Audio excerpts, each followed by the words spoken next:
my name's Angela. I did my research study on a suitability of marijuana dispensaries in Connecticut.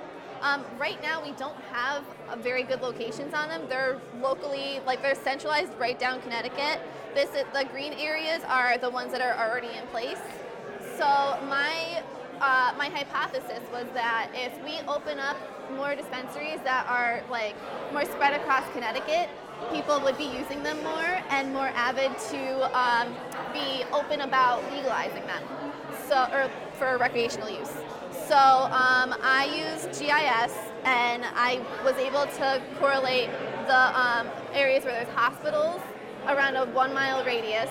So think about it, if you're getting it from your doctor and you're running out there and you don't have, an available dispensary in that location, it's hard for you to get to it. So if it's more localized in your hospital, it's easier.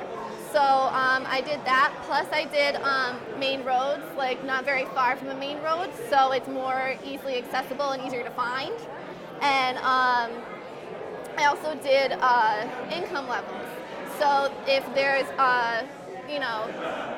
higher income, it's more suitable for the business to stay in business. Okay, so I found 10 locations, and we only have 8 right now. So they're pretty spread across Connecticut, and I also did a lot of background research on it, figuring what Colorado did with everything, with their taxes on legal marijuana.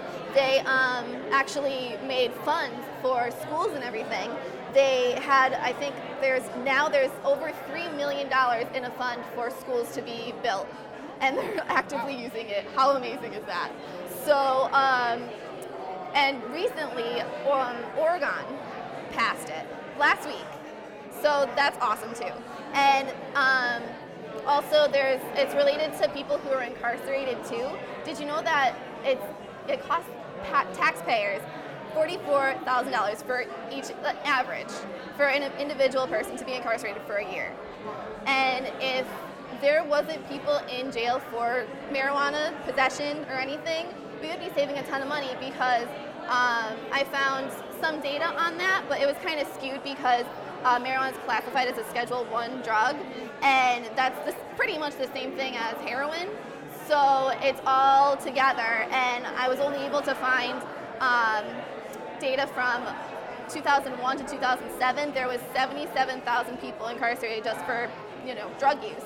So a fraction of that would be marijuana, and do the math, that's a crazy amount of money that the government, or that the taxpayers are wasting. Sure. And so basically I figure that if there's more available locations, people will be more avid to push for the movement of legalizing it. Yeah. That's great.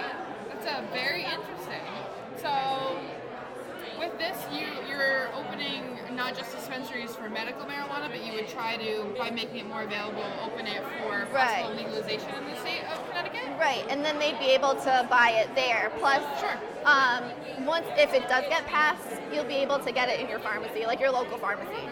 So awesome. That'd be awesome. I think adding all the positives you had about Colorado and all the pluses it brought to that state was very beneficial, and it gives you a very persuasive argument there. It is. Great job. Thank you. Great job.